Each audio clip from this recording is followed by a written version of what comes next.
So the paper you're supposed to read this week was Gray, a model of the limbic system in basal ganglia.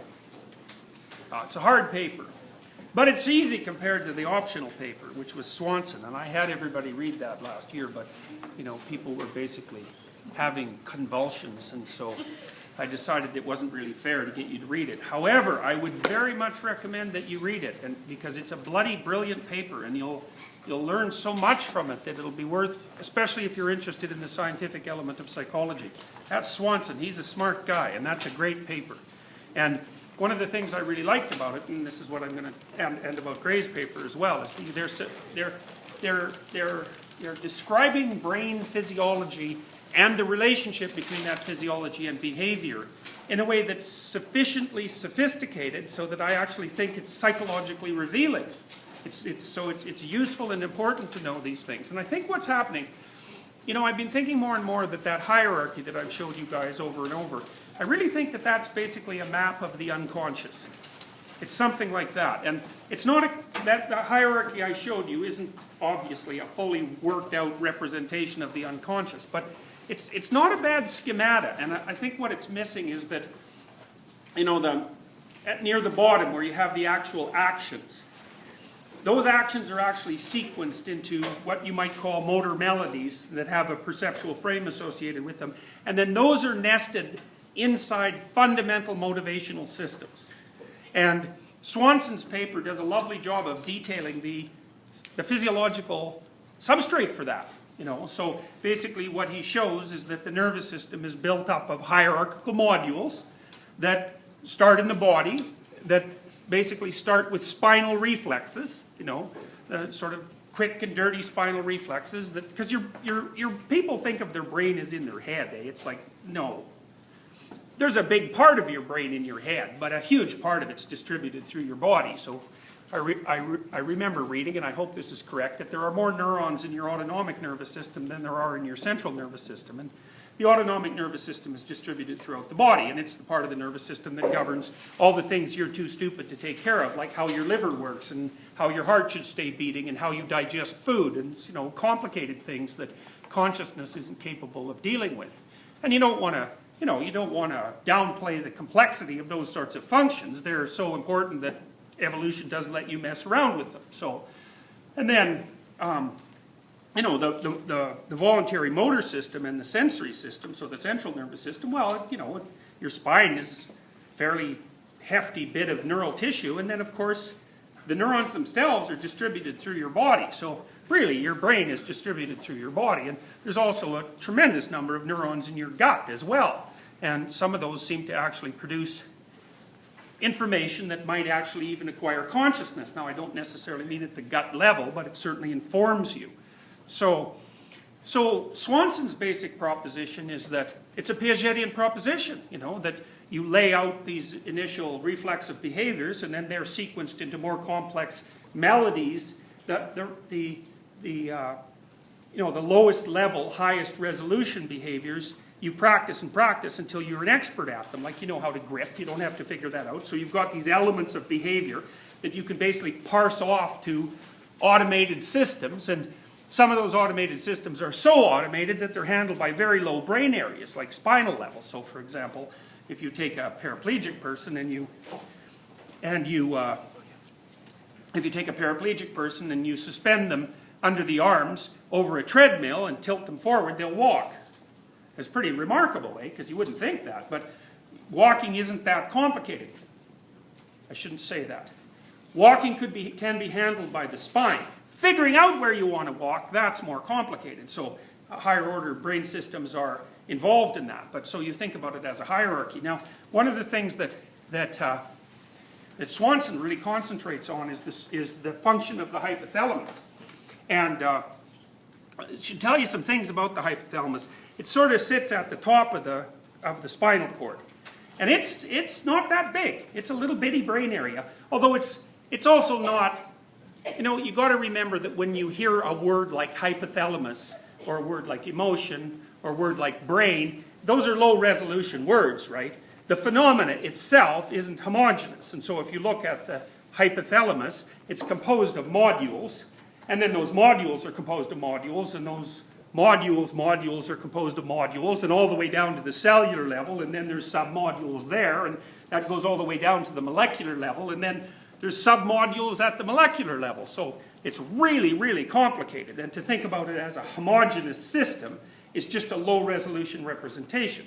So the hypothalamus isn't an entity, it's a group of functionally related entities that are composed of groups of functionally related entities. But, you know, you can't start at the highest level of detail and progress forward, so we're going to use shortcuts. So anyways, the hypothalamus isn't a very big brain area, but it's an important one. And it's sufficiently sophisticated so that if you take a female cat, and there's an important reason that it's female, and you take out basically its whole brain, the limbic system that's responsible for emotions, and the whole cortical cap, so it basically has no brain except for a spinal cord and a hypothalamus. And if you keep it in a relatively closed environment, you know, like a cage, it pretty much acts like a normal cat. It can do all the normal cat things. It can engage in defensive aggression. It can eat. It can drink. It can sleep. It's conscious, you know, insofar as you can tell whether or not an animal is conscious. It's hyper-exploratory, which is extraordinarily peculiar because the last thing you'd expect of a cat with no brain would be to be hyper-exploratory, right? It seems to be insanely curious about everything. And that's what that seems to indicate, is that its psychomotor exploratory system, which is in fact grounded in the hypothalamus, is still active, but it can't build up the memory representations that would inhibit the exploratory activity, because basically what you're doing when you explore is you're taking something complex and then you're mapping its responses in relationship to the transformations of your body, and insofar as the set of transformations of your body that you're likely to manifest, say in this place, have zero motivational relevance, which is really what you're hoping for most of the time, then you build up a representation of the place that's part of that perceptual motor hierarchy, and it shuts off your curiosity about it. And then what you perceive from then on in really is your representation of the thing rather than the thing itself. And you're kind of happy about that because it's easier to see what you've already learned than it is to see the thing itself. Now, things can get re-novelized. You know, if someone acts very peculiarly right beside you, you're like the whole space around you is going to get re-novelized very rapidly, and your body will go on alert because of that. But basically what you're doing is learning in order to ignore, right? Because you want to pay attention to everything all the time? It's like, that's a short path to exhaustion. Because if everything's relevant, then your body goes on hyper alert, and you produce cortisol, and you know, you're ready for anything, and that's kind of exciting, but as a long-term survival strategy, it's a bad one. You just don't have the energy to maintain that for any length of time. So part of the reason the cat is hyper-exploratory is because the systems that mediate exploration are still intact as long as it has a hypothalamus and some of the rough underlying circuitry that associates that with the motor output system. But it can't remember what it's explored, so it just stays hyper-exploratory. It's also hyper-reactive, say, to cues of aggression. I would say like a hypothalamic cat is a lot like a 2-year-old. You know, and I mean that in the best possible way. 2-year-olds are extremely curious, they're hyper-exploratory, they're very, very reactive to stimuli, you know, they cry easily, they laugh easily, they run around easily, they get scared easily, they, you know, experience pain easily. So, and it isn't until they build the higher order structures in the you know, perceptual motor hierarchy that all gets integrated and they're not so reactive. Then they're nowhere near as much fun at that point either, you know. But, you know, and so the female cat can regulate its water intake, and it can also engage in sexual activity. Now, a male cat can't do that. It needs more brain than just the hypothalamus because it's more complicated to sequence male sexual behavior. So you can tell the difference between a male cat with no cortex, let's say, no limbic system, and a female cat, but pretty much only in that particularity. So you know, so that's very interesting, eh? Because if you study neuropsychology and you're taught by clinical neuropsychologists, say, or even neuropsychologists that have a clinical background, they're very corticocentric. You know, and I think it's partly a hangover. since we got unseated from our position at the center of the universe, we've been, radically running around trying to figure out what it is that makes us special in relationship to animals, and we've kind of cottoned on to the idea that, we have this big cortical cap, and especially the prefrontal cortex, and it's very large in relationship to our body, which it is, and that, somehow that distinguishes us from other animals, which it does, but that's also led us into thinking that the most recently evolved parts of the brain are the most important. It's like, and in some sense the smartest, but there's a real error of presumption there, because you might think instead that it's those parts of the brain that evolution has had the longest time to work on that are in fact the smartest, and they do take care of all the heavy lifting. Your consciousness isn't entrusted with any of the heavy lifting. You can fiddle around the edges with it, but you're not going to be allowed to do anything that's really, that's really physiologically profound, and it's a good thing, because you just don't have the intellectual capacity to manage that kind of ongoing physiological monitoring. It's like, you don't understand your body. If you're lucky, the thing works and you can ignore it, roughly speaking, but if it ever goes wrong, good luck trying to figure it out consciously. We're getting somewhere with that, but it's very, very difficult to do. So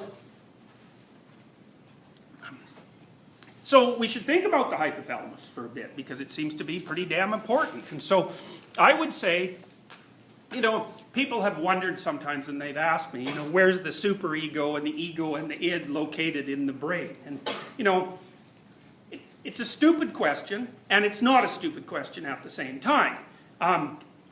It's actually a useful question at one level of analysis, because you could say, well, the id, from the Freudian perspective, is sort of the natural force that propels motivation, And it's, when we say motivation, we're not saying much different than saying id, by the way. It's the same kind of low-resolution word.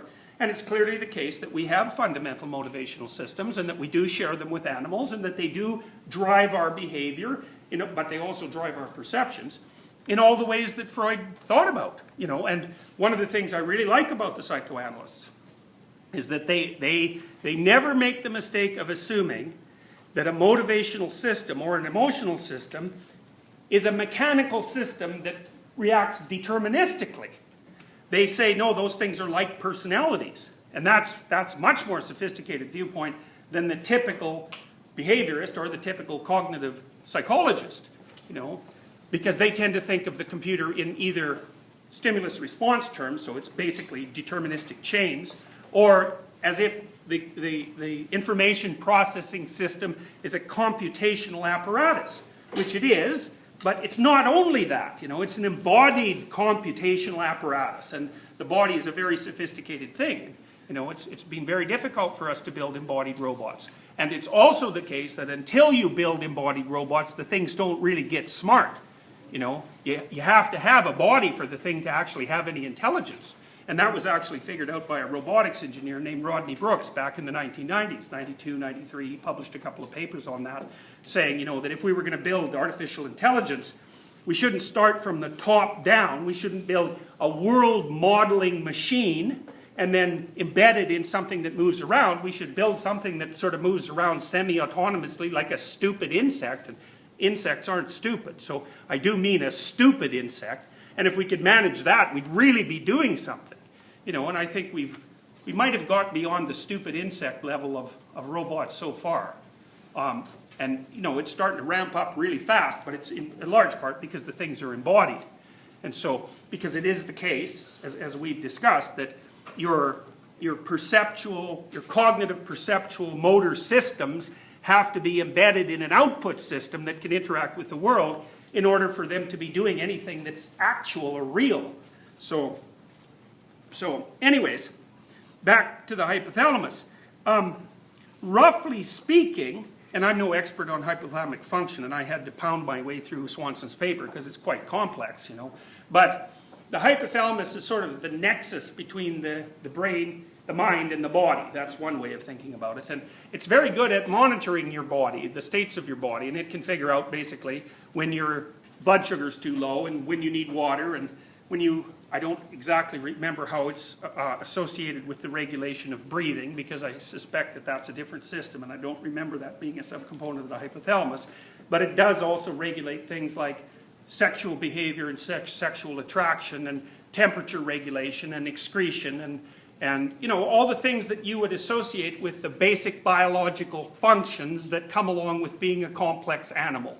And you know, we share those functions way down the evolutionary chain.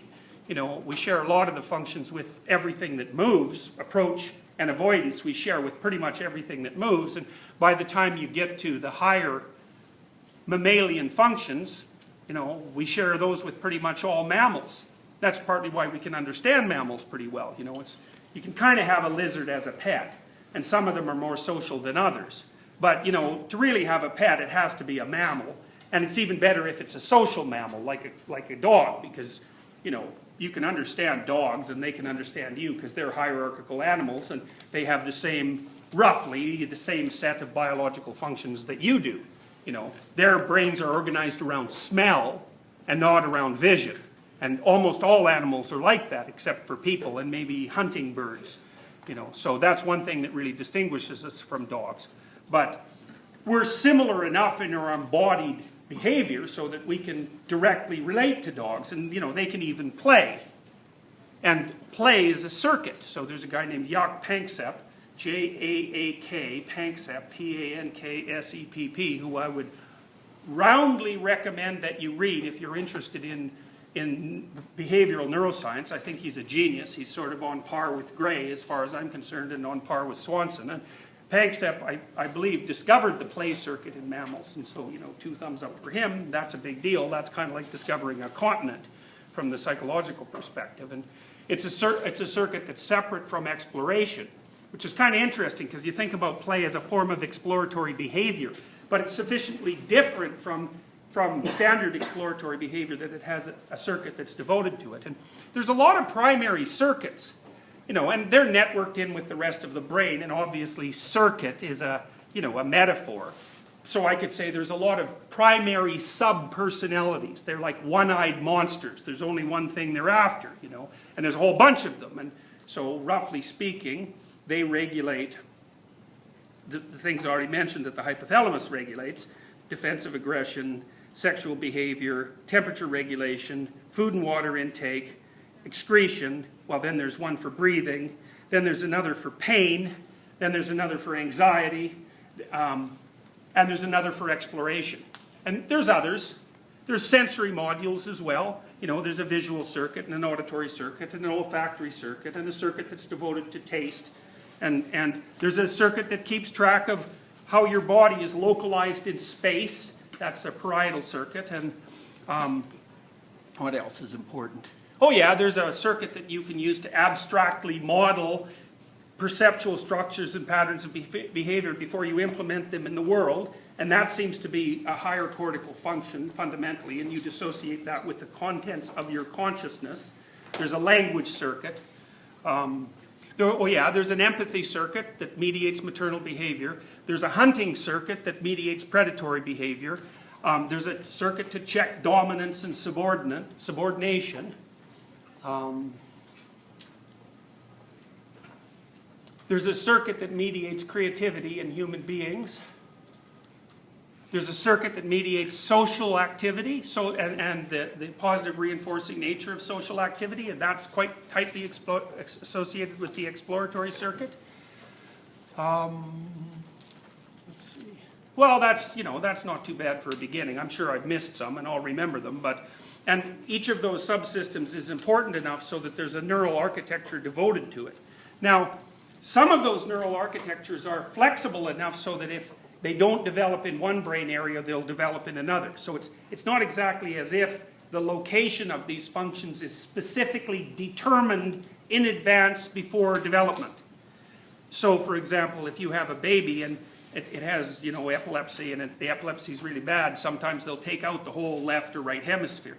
And if they do that early enough, it doesn't really seem to have much consequence for the baby. Which is pretty weird. You think, well, half the brain, that's probably fairly useful. But in some sense, it's as if the cortical elements of the brain are territory that can be inhabited and colonized by the lower levels of the brain. And so you could say that the lower levels of the brain, including the visual input systems, would just as soon colonize what we call the visual cortex, but if there's no visual cortex, because it's been removed, then they'll just go colonize part of the auditory cortex. You know, and what you see in other situations sometimes is that people have hydrocephaly, and what that means is that their cerebral spinal fluid builds up in their brain, and so the ventricles get very enlarged. And so if you take an X-ray or an MRI or other sort of scan of these people, you'll find that their entire skull is full of water, except for like a half-inch thin slice of cortical tissue around the water like a balloon. And one of the guys who was like that had a PhD in mathematics from Cambridge. You know, 5% of his brain tissue was intact. Now, it was pretty active, that 5%, and you could also be sure that it would not have been very resilient to damage. You know, so part of the reason that we have an excess of cortical tissue, so to speak, is because, you know, we need to be resilient to assaults and trouble. And it does appear, perhaps, this is the sort of discussion that got Larry Summers kicked out of Harvard. It looks like men are somewhat more differentiated in their cortical function than women, and what that means is that there is a very small subset of spatial skills that men seem to have an advantage in, but the price they pay for that is that they're much more susceptible to brain malfunction and also to brain damage, because they don't have redundancy built in to the same degree women do. So, and that's part of the reason why there are far more boys who have learning disabilities, for example, than there are women. So, now people debate about that because it's contaminated with concerns about gender, but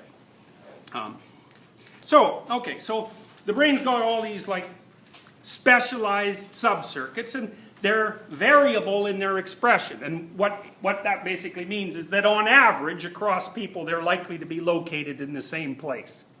Now there's some discrepancies because left-handers are different than right-handers, and people also have mixed dominance, and so their brains can be organized in ways that are not exactly canonical. So we're saying roughly speaking, and it extends in some weird ways to phenomena that you wouldn't necessarily think could possibly be organized in that manner. So for example, the part of the brain that you use for silent reading, the visual cortex is back here, and then the auditory cortex is about here. And then the part of the brain that you use for silent reading is where the auditory and the visual cortex overlap. So that's pretty cool. So what it means is that you look at words and you hear them, because your eyes are using the auditory cortex as a representational structure. So that's pretty cool.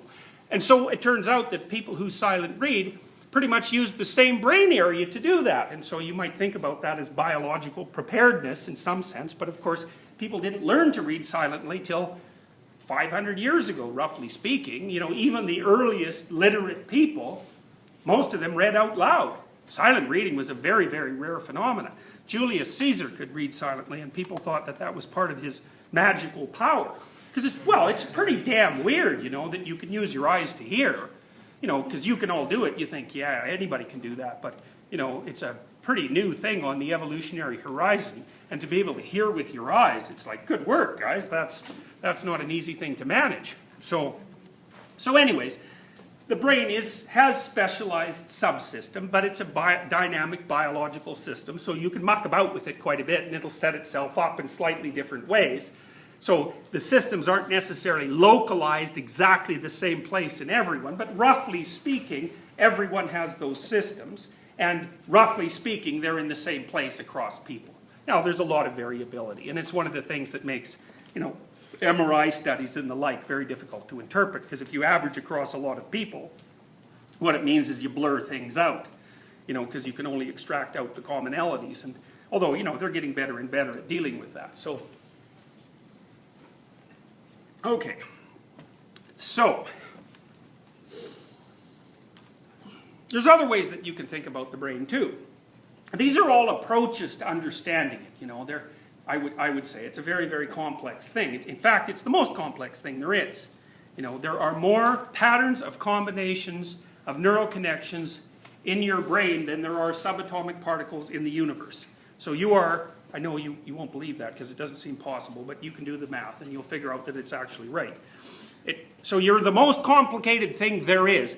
and by a lot.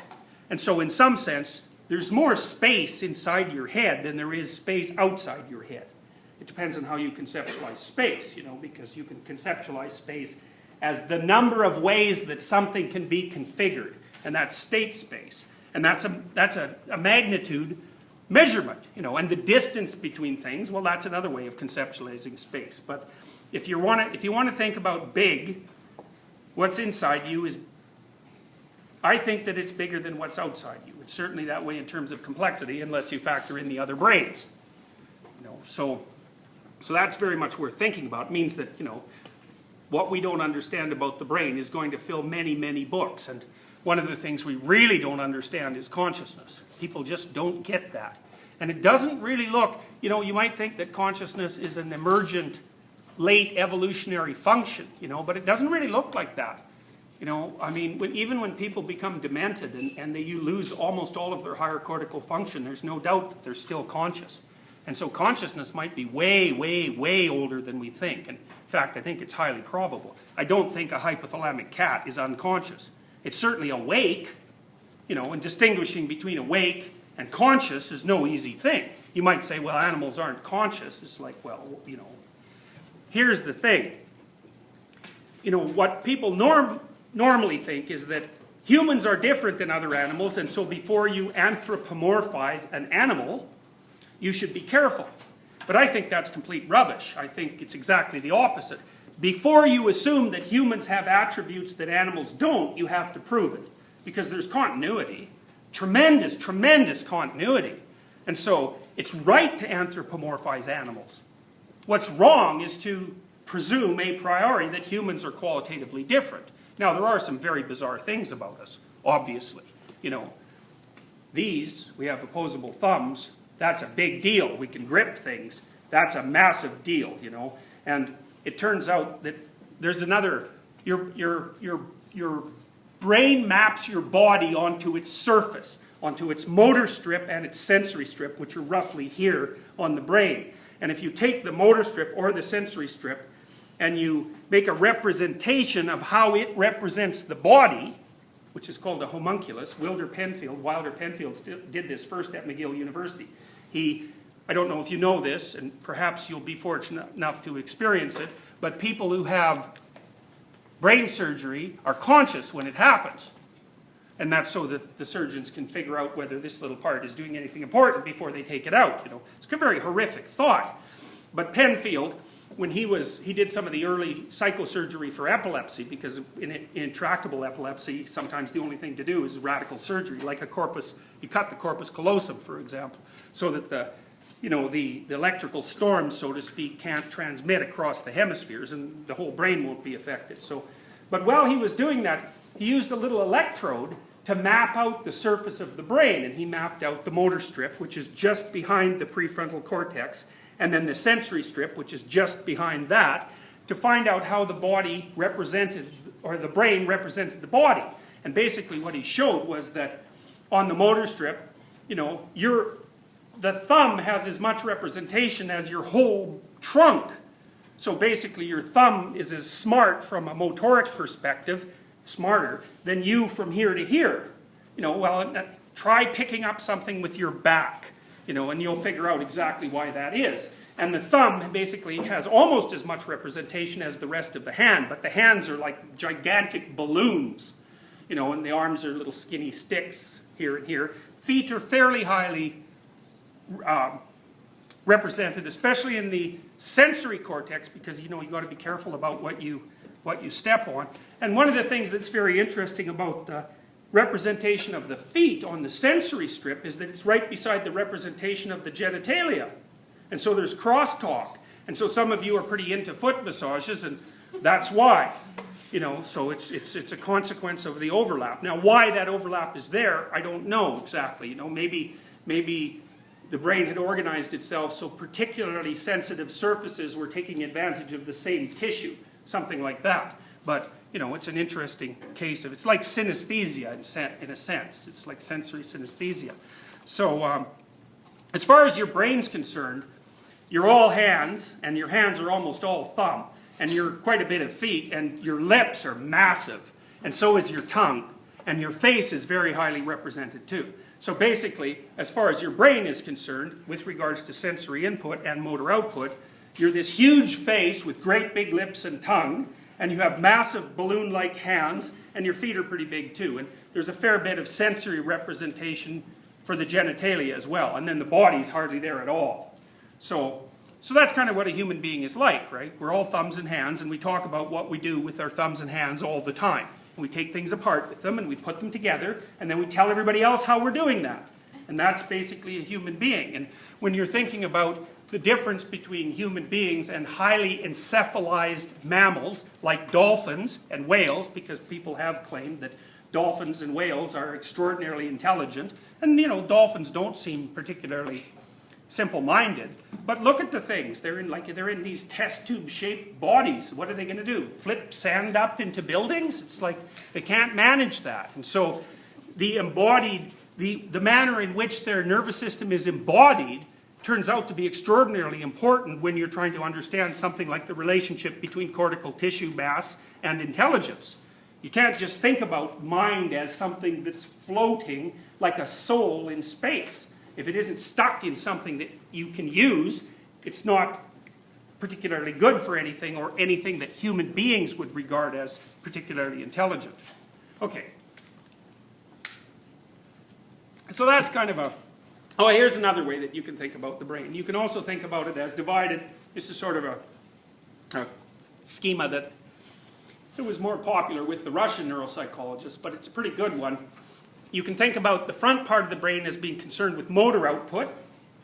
And so there's the motor strip that allows you to sequence activities, and then, to make these kinetic melodies that are chains of things that you know how to do. And then in front of that is the prefrontal cortex, and the prefrontal cortex grew out of the motor cortex. And that's pretty interesting, because if you think about that from an evolutionary perspective, what that implies is that thought is abstracted action.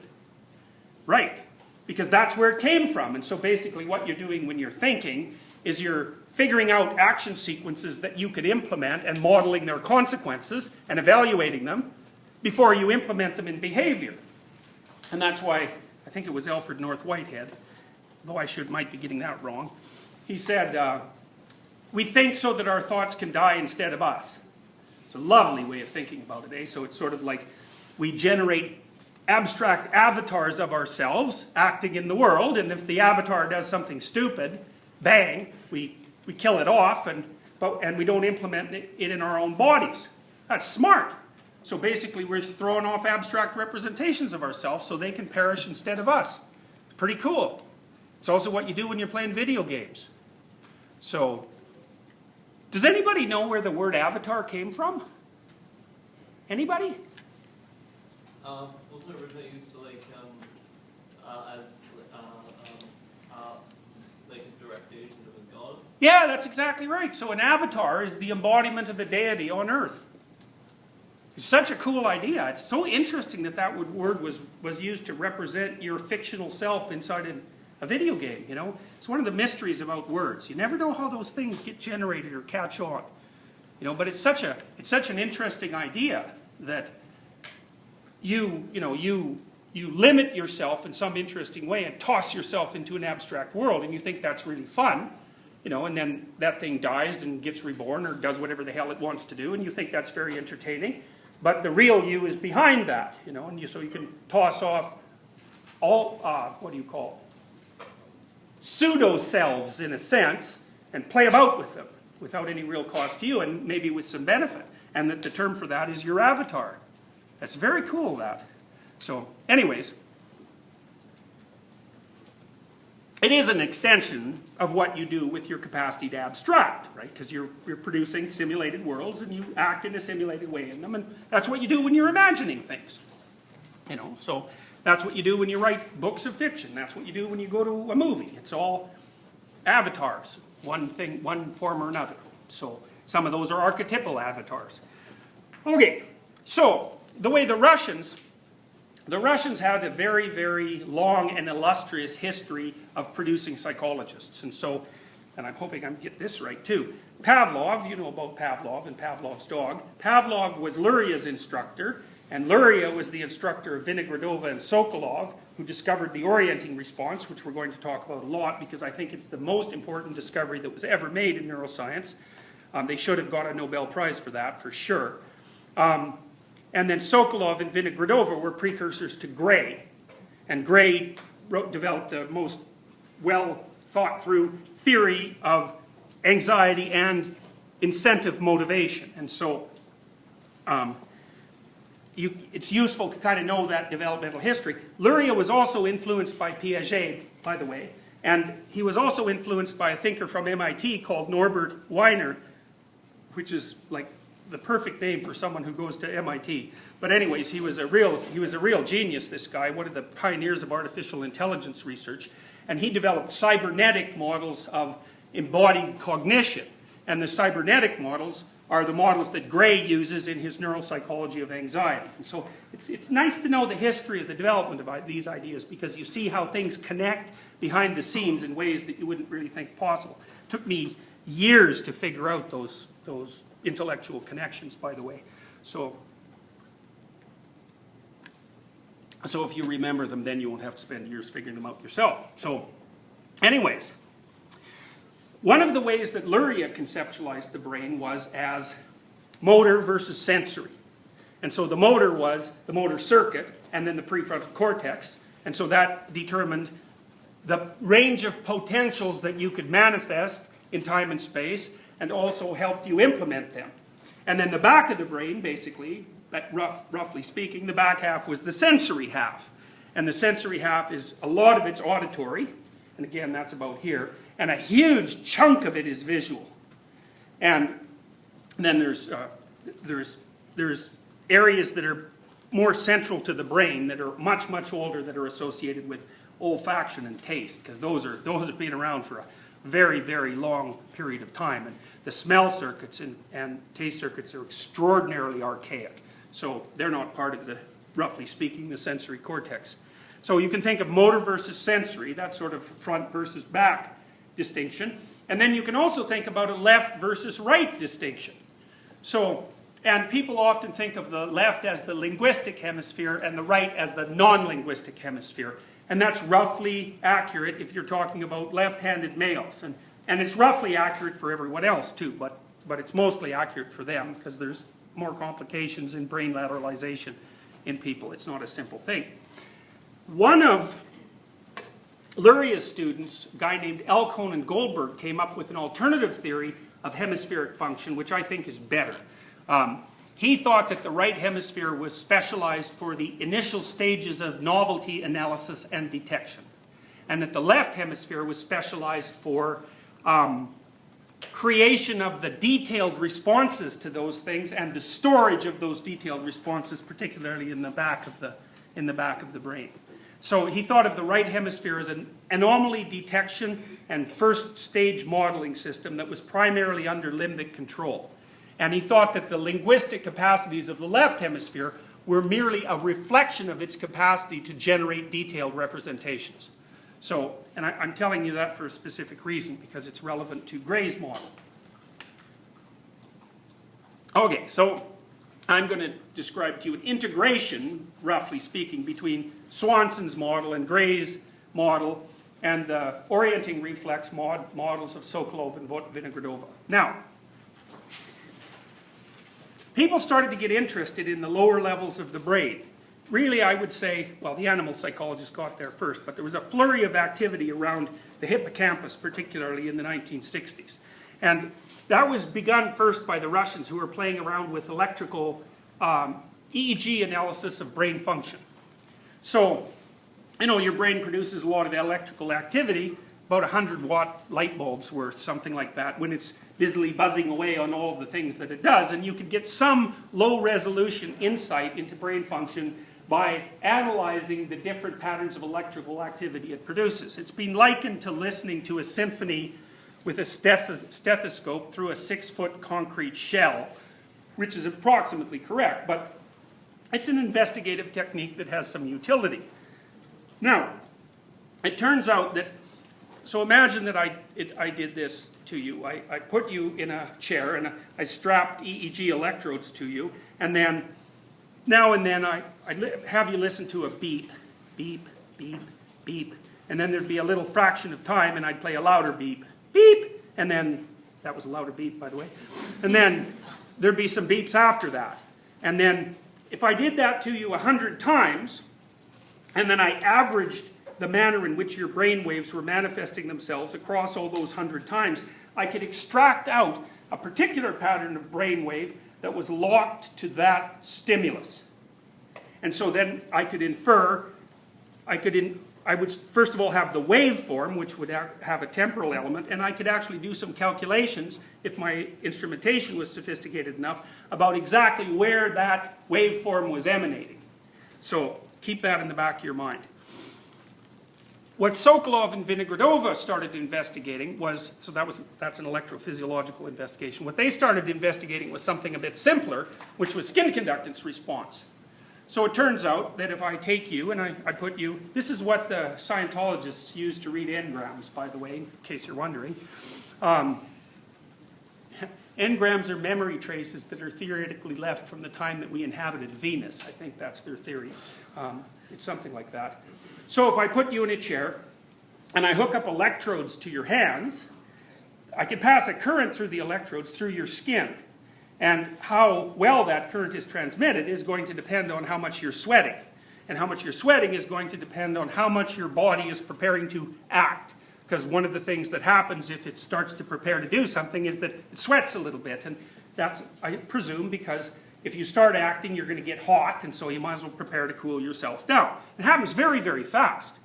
So if I play a tone to you, you're sitting there and all of a sudden the tone goes off, what will happen is that your skin conductance will increase. And then if I play the tone again, it'll increase again, but less. And then it'll increase again, but less. And then soon I can play the tone to you, and it's flat. Now, then if I take the tone and I increase the volume, or if I change the pitch, or if I even change the timing of it, any little tiny change whatsoever, and I play the tone to you, bang, the original response will be reinstated. So the Russians were thinking about this. They were thinking, okay, well, what does that imply? And they thought, well, it's analogous to an earlier phenomena that was known as habituation. So if you take a snail, it'll come out of its shell and you tap it, then it'll go into its shell. And then it'll slowly come out of its shell, you can tap it again, and if you're into teasing snails. And if you do that enough, the snail will just start to ignore you. Now, you could call that fatigue, because it might be fatigue, or you could call it habituation, is what happens is the sensory nerves are no longer sending a signal to the motor nerves to make the thing contract, and so that's habituation. It's a form of learning. It's a form of learned irrelevance. Now, Sokolov and Vinogradova weren't satisfied with the sort of automaticity that was implied by the habituation models, and so they came up with a slightly different suggestion for what was happening when the orienting response was declining across time. They suggested that what you did when you were listening to a tone was to build an interior model of the tone. And that was a representation of the tone in all of its important dimensions, insofar as you were capable of doing that, with your particular level of hearing acuity. And that you had inferred that the tone was irrelevant, so you mapped it, and the map says this is safe territory, and then when the tone occurs, the map inhibits your response. Something like that. The model inhibits your response. And so the idea would be, you're always carrying a model of the world around in your head that you've learned, and as long as the world is behaving in accordance with that model, then you stay calm. A very, very smart idea. And so the orienting reflex is that initial response when something happens that your map does not cover. Okay.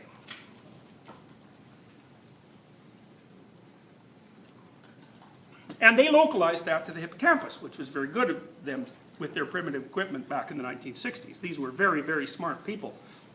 The Russians got there way before the North Americans and the Western Europeans, because who were the only ones doing investigations into this sort of thing at that time, because the Russians had figured out very early that the brain was stuck inside the body.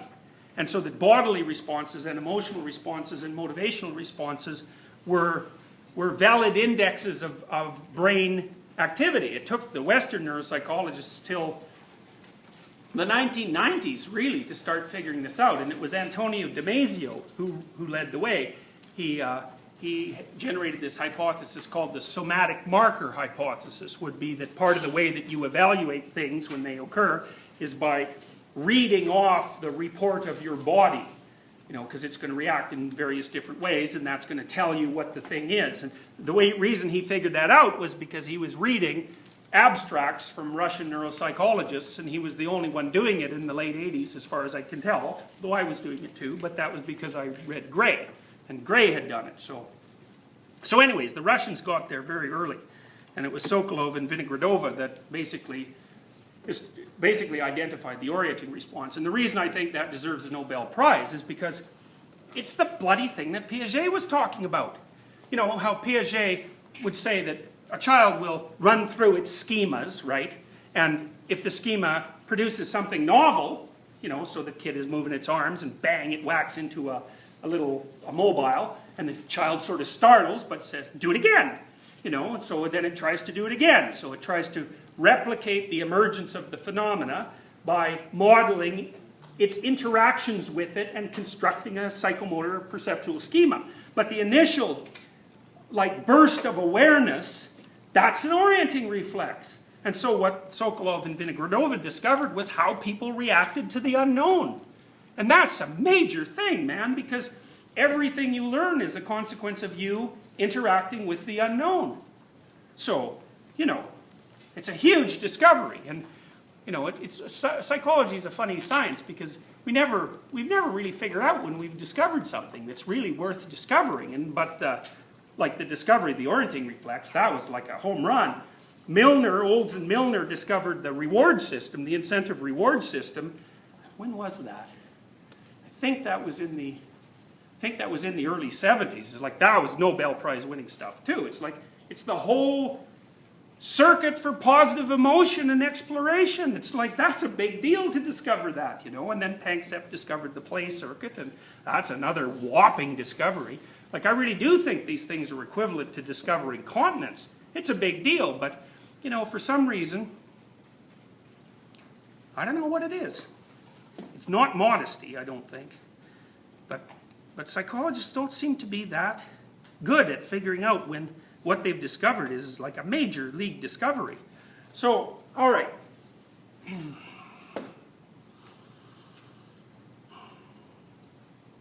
So what happened with regards to Sokolov and Vinogradova, there was a whole flurry of ideas that their research generated. A lot of that was among artificial intelligence investigators. And what they basically concluded was that the way that creatures worked in the world was that they produced expectancy maps of how the world would lay itself out when they acted in a particular way. And then they would transform the model internally. This is probably how you think. They'd transform the model internally and make a prediction about what the outcome of their behavior would be. And then they would manifest that behavior. So the idea is stimulus. First of all, the idea was stimulus response. And that's actually true if you don't go much above the spine. So the behaviors were right about that. There are deterministic levels at which the nervous system operates, or roughly deterministic. But as the amount of brain tissue increases, as the number of processing interfaces increases, the number of neural connections between stimulus and response increase, the idea that it's deterministic starts to fall apart because it's complex chain networks of activity between the action, or the stimulus and the action. But there are circuits that are really simple. It's just one neuron or two neurons, and those things are super fast, and you need them. If you're going to jump out of the way of a snake, for example, you don't want to be sitting there thinking about snakes. It's like you want your eyes to activate your spinal cord, so you jump to the side, and that's not conscious. It's like it's way too fast to be conscious. So, and we've conserved all those, archaic systems because we need to be fast. And you can model the way those archaic systems work by using the standard tenets of behaviorism.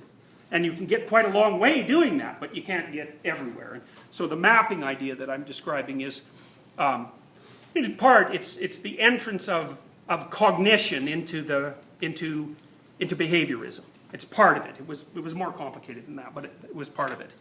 So, and that kind of makes sense. I suspect that's the way you think. You see something, you think about what it is, you figure out what you're going to do, and then you do it. And then it either works, in which case that's great for everyone, or it doesn't work, and then you have an orienting reflex. That was their basic idea. And it's a pretty smart idea. It turns out to be wrong in many complicated ways, and I can't even tell you exactly why it's wrong, although I do know that part of the reason that it's wrong is that it turns out that it's way more complicated to produce these damn models than anybody thought. Because the behaviorists at that point, and Sokolov and Gradova were behaviorists, they kind of had this implicit idea, you think, stimulus, response. Now, in between that, there's a black box, right? That's whatever the brain is doing. They didn't care about that because they didn't think you had to take it into consideration. But there's still two other elements of that theory. One element is there is a stimulus. Another element is there is a response. Well, we won't go into the response part yet, but we will go into the stimulus part. It's like, let's say that you look at someone attractive and your heart rate increases. Okay, what's the stimulus? Exactly. The person? The person's eyes? The way their eyes are configured in relationship to the rest of their face? Odor? Shape? Context? What's the stimulus? And the answer is, well, who the hell knows? Because figuring out what the stimulus is turns out to be hard. And the behaviorists, they just pretended that, no, everything was made out of homogeneous blocks. And when you looked at them, there they were, and that was the stimulus, roughly speaking. So they pretended. They got rid of having to consider the complexity of the brain. Remember, half your damn cortex is devoted to seeing. Turns out that seeing is very difficult. The behaviorists they finessed that by just pretending it wasn't a problem. They just assumed the stimulus was given. So it was like, there's the box. There's a picture of the box on your retina. That picture is translated into the little guy inside your head, and then he figures out how to move your arms. It's like, well, that's not right. It's not right because it's very difficult to specify the stimulus. It's extraordinarily difficult. And that's part of the reason why it's taken so long to develop artificial intelligence. You can't teach the damn things to see. And that's because there's no edges, there's no lines, there's no primary objects. All of that is something that our brain constructs for us on the fly instantaneously. So we think it's just there. But some of you have probably played with Photoshop trying to adjust an image, eh? It's like, are there lines in that image? Are there edges? It's like, not at all. You increase the resolution, it just turns into a mass of pixels that are fundamentally indistinguishable from one another. Like if you take a photograph of someone and you try to cut them out and put them against a different background, what you find right away is that you end up with this cutout looking thing because you're trying to make something into a manipulable object that's segregated from the world that actually isn't represented that way in the photograph at all. You might see it that way, and in fact you do. But if you start to play with the representation, you find that it's pixels all the way down. And so it's very hard. And Photoshop is pretty damn sophisticated. It'll do edge detection for you, but it's kind of rough. It's not enough to fool your eyes. So it's hard to see things. So that's actually one of the places where behaviorism, which we will talk more about, started to fall apart. It was like, turns out the problem of the stimulus is like way more complicated than we thought. And then it also turned out that the problem of the behavior was way more complicated. So let's say you train a rat to run down a runway, eh? And the way you do that is you take the rat and you make sure he's hungry. Skinner's rats, B.F. Skinner, he was like the dean of behaviorism, his rats were starved to 75% of their body weight. So a Skinnerian rat was a weird rat. It was really lonesome and isolated, and it was starving. And so And so you could kind of treat it like a one-dimensional entity, right? Because it would do anything for food. So it was an extraordinarily hungry rat. And then it was also an isolated rat. So it was a simplified model of an actual rat. And that's a simplified model of a human being. And, you know, you might think that I'm not very fond of the idea that you can model human beings with rats. But I'm actually extremely fond of it because a rat is a way better model of who you are than your model of who you are is a model of who you are. You know, so a rat is a lot more like you than your thought of you is like you. And rats, like, give the guys some credit, man. Those things are smart. You know, and they are like us in many, many, many ways. Many important ways.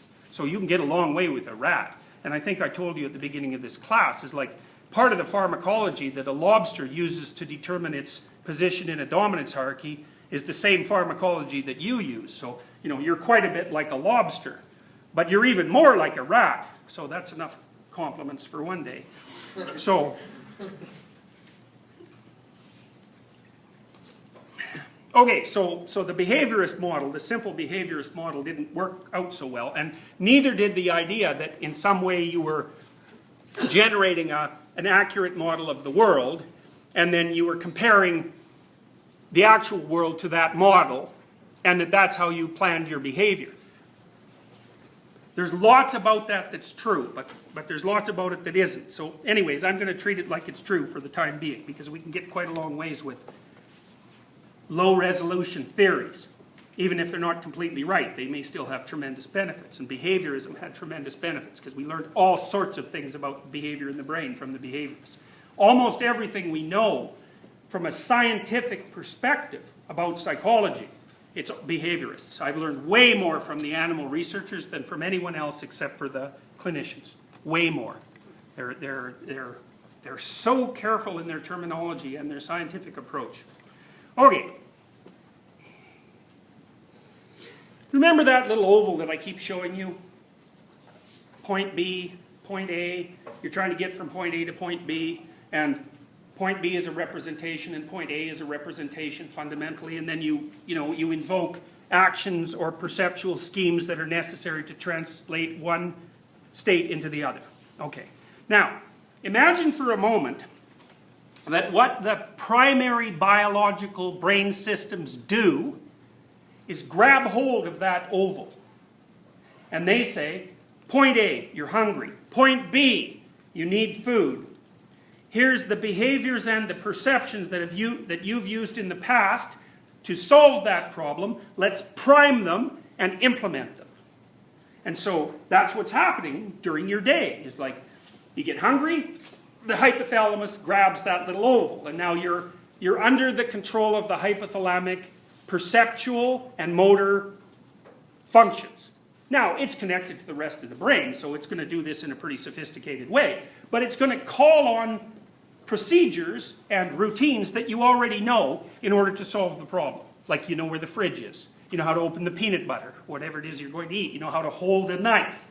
You know, so all those things are going to be primed. The behaviorists thought of that. They thought of the action of the fundamental biological systems as drives. And there's a deterministic element to drive, you know. So you're hungry, the hunger makes you move your foot down the stairs in a sort of stereotyped manner, a chaining of behavioral outputs, simple reflexes, and it drives you to the fridge, and that drives you to unscrew the peanut butter and to take out the knife, and these are all chained reflexes. Turns out that's wrong, but it's a useful and interesting model. The way it was demonstrated that that was wrong, okay, so now we're going to go back to rats for a minute.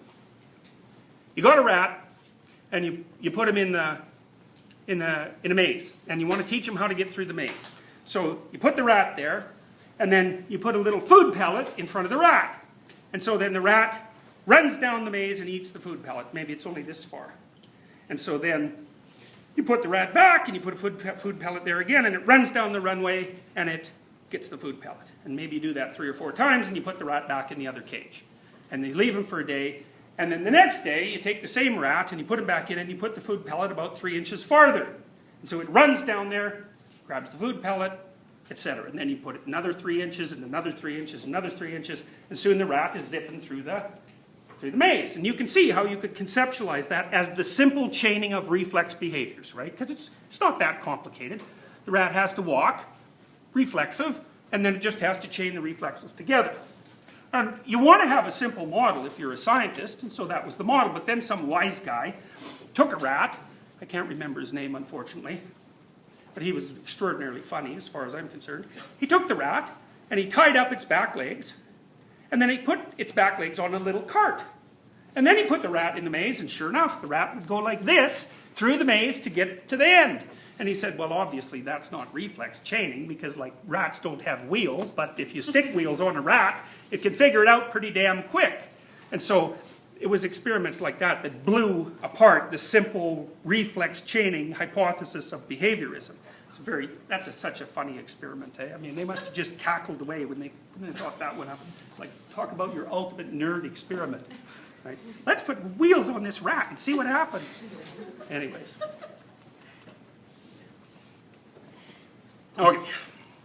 So Sokolov and Vinogradov and a variety of other people started believing that, you know, animals weren't simple chains of reflexes from sensation to behavioral output, but that they generated models of the world. And the basic model would be, and this is a cybernetic model. This comes from Norbert Wiener from back in the 1940s when he was studying simple intelligent machines. And one of the things Wiener worked on was anti-missile systems. So, because you imagine, so you get a missile and it's zooming along, and you want to shoot another missile at it to hit it. Now that's a complicated problem. It's trying to hit a moving target. And he construed that what the anti-missile missile should do is track its trajectory towards the ideal trajectory towards the missile, and then correct for deviations from that. So so if it got a little too far to the left, then it would move to the right, and then if it got a little too far to the right, it would move to the left. It's like a thermostat. It's basically the same system that's in a thermostat. It's the simplest form of intelligent behavior. And that's actually the model that Gray used. It was quite funny because when I was teaching about this in Boston, I had an engineer in one of my classes, and I went through the Gray model, which is this cybernetic model, and he said, that's weird. That's exactly the same system that we use to design anti-missile missiles. I thought, Jesus, that's really weird. That's a hell of a coincidence. And then the engineer went off to England where he met Geoffrey Gray, and he said that. It's like, isn't this an interesting coincidence? And Gray said, well, it's not a coincidence because it was the missile researchers' work that, or at least a branch of that work, that had the same intellectual history as this particular theory. So, that was quite cool. And that's all stemming from this guy at MIT. So, imagine what happens is, your hypothalamus says, you don't have enough sugar in your blood. And so, it pops up this perceptual, I call them motivation action maps. What is it? No, I can't even remember what I called them. Motivation. Oh, it doesn't matter. They're those little ovals, and they contain a way of looking at the world, so a way of focusing in on the things that are relevant, and they contain the branching sequence of ready-made actions and perceptions that you would use to solve the problem. And they sort of prime those, so they're at hand. And I think that's what you basically experience when you get hungry, And hunger isn't just the feeling in your stomach, the empty feeling. It's also this impulse to act, right, in a particular direction. And it's a heightened particular taste, and maybe even for a particular substance. So it turns out, this is quite cool. There's 5 or 6 or 7 primary tastes. And part of your brain tells you what it is that you're tasting. And then another part of your brain says whether or not that is a good taste or a bad taste. And if it's a good taste, then you'll pursue it. And if it's a bad taste, or even a neutral taste, you won't pursue it. And so what happens is that as you get hungry, the goodness of the taste increases. And then when you eat, it decreases. It tastes the same though, right? Which is kind of interesting, because you might think that, if you were eating something salty, the way you would stop is it just wouldn't taste salty anymore. But that isn't what happens, is you have a goodness adjuster, and it works independently for the different tastes. So that's why when you eat, you still have room for dessert. Because that part isn't satiated, that taste isn't satiated yet. So, okay. Anyways, the hypothalamus, let's say, pops up this little subpersonality, and it's the eating subpersonality. And if it's like a really desperate eating subpersonality, you better not get in its way. You know, you never experienced that to speak of, because, you know, North Americans are never hungry.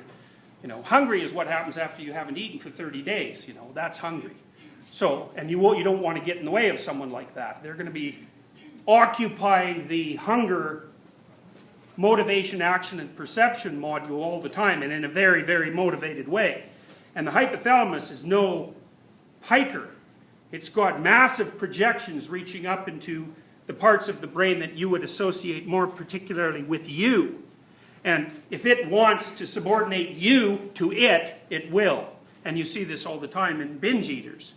You know, because a binge eater will starve usually herself, and starve herself, and starve herself, and starve herself. And then the hypothalamus will say, especially if she gets a little upset, because the negative emotion will suppress her prefrontal cortical function, and then the hypothalamus will go, whap! And then the little eating module pops up, and, you know, she's in the fridge eating 2 quarts of ice cream in 15 seconds. And then she says, it was like it wasn't even me. It's like, yeah, it wasn't. It was a fundamental biological subcircuit that is devoted to not letting you starve yourself to death. You know, and so you don't want to get in a war with one of those things. And that's really what happens in bulimia in particular. It's a war between higher cortical centers and lower subcortical centers, and that's not good, you know. So anyways, up pops the little module that says, state A, you don't have enough food, your blood sugar's too low. State B, solve that by having a peanut butter sandwich. You know, it's context specific. Solve it by eating. Okay. Now what that has done is set up the framework for satiation. Okay, now satiation is a kind of reward. Now you might think that satiation is the kind of reward that everyone wants, because that's actually what people think. You know, they think that what you want is to get to your goal.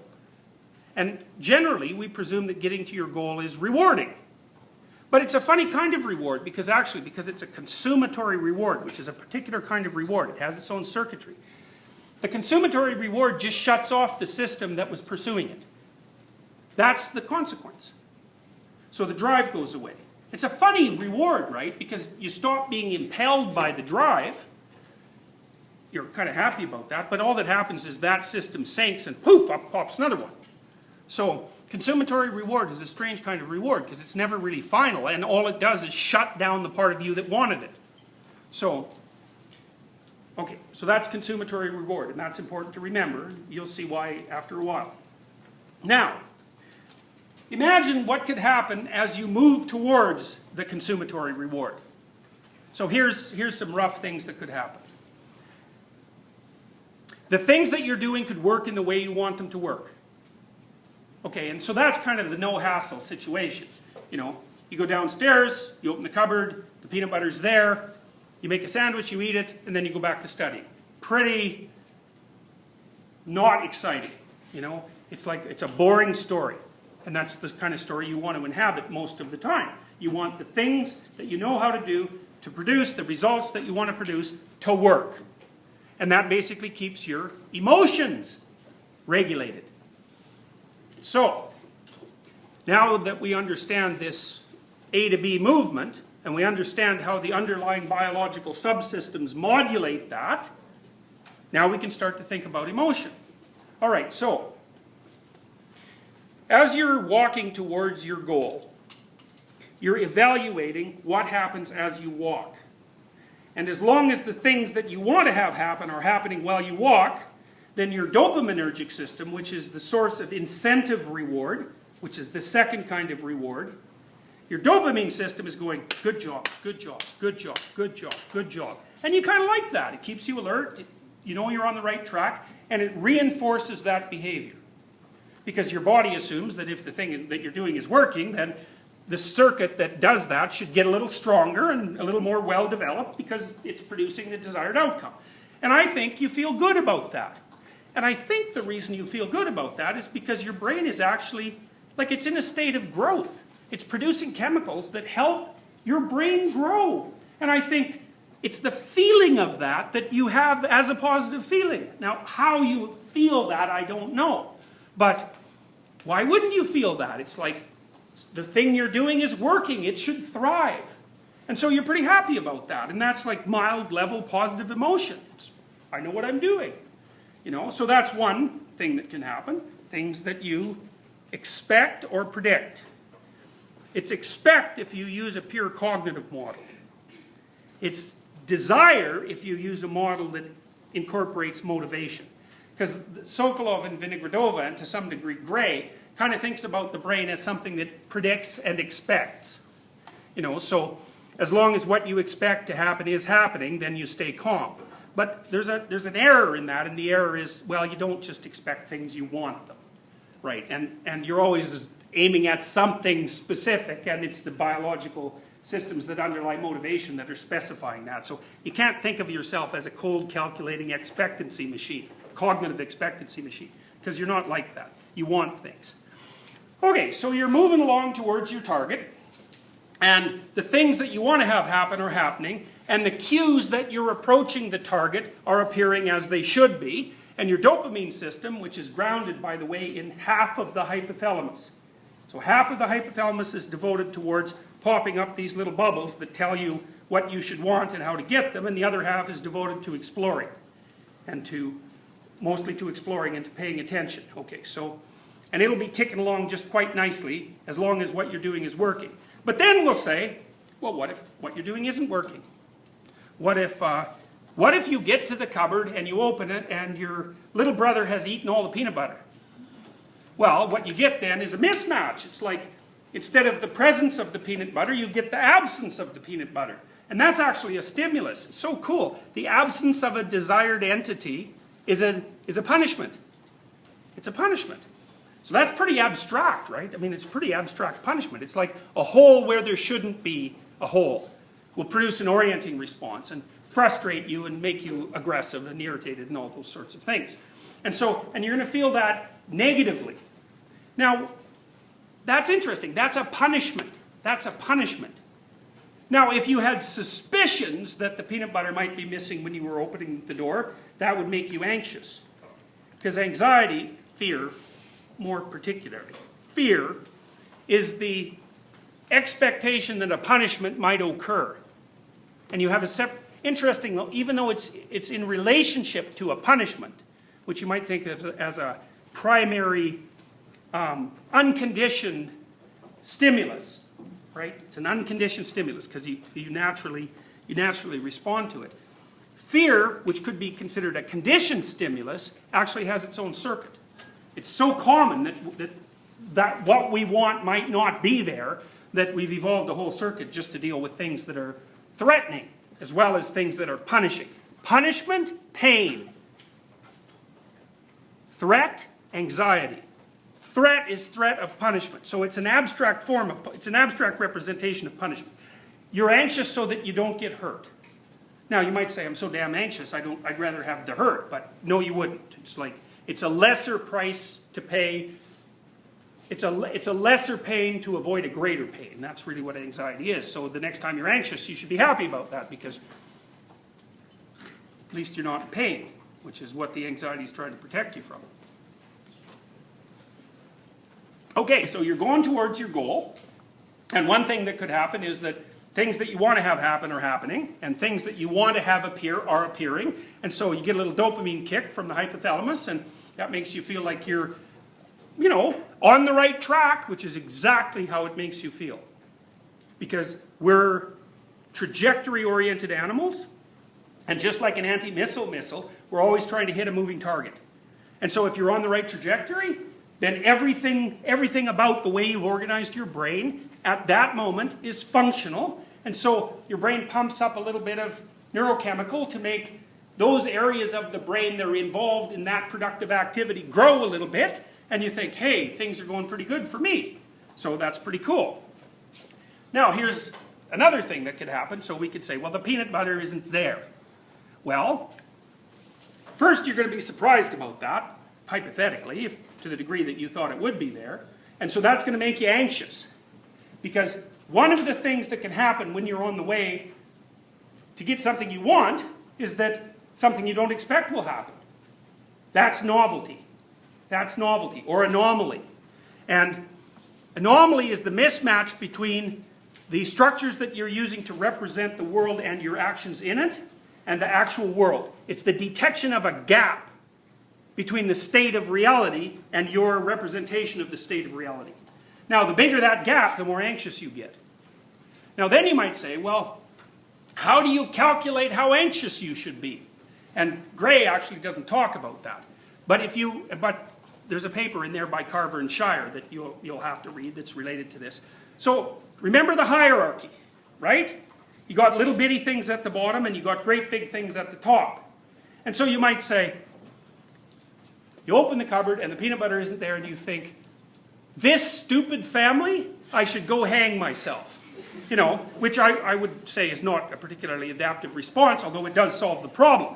What's happening there is that you're calibrating the threat as a threat to the integrity of the top levels of the hierarchy that you use to orient yourself in the world. And I would say that's fuzzy thinking. You know, before you hang yourself about it, you might think if there's some simpler things you could do that were lower in the hierarchy and higher resolution that would solve the problem. Like, well, you could go to the corner store and get a jar of peanut butter and then that problem would be solved, right?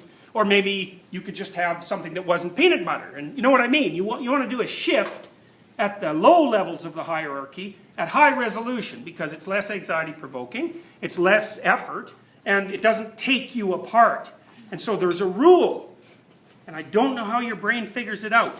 The rule is, make the least modification necessary to solve the emergent problem. It's a really, really, really, really important rule. And if you use it when you're talking to other people, they will like you a lot better. Because maybe, you know, the person that's working for you doesn't do something that they said they would do, and that puts you in trouble. I mean, one response is, you know, you're a useless creep, get the hell out of here, so you fire them. And the other is, okay, tell me exactly what happened during the time that you were supposed to be, you know, outputting this resource. So you listen to the person detail out their psychomotor schemes, and you see where you can tweak one or two so that the next time that happens, the next time a situation like that arises, you don't get the same undesired output.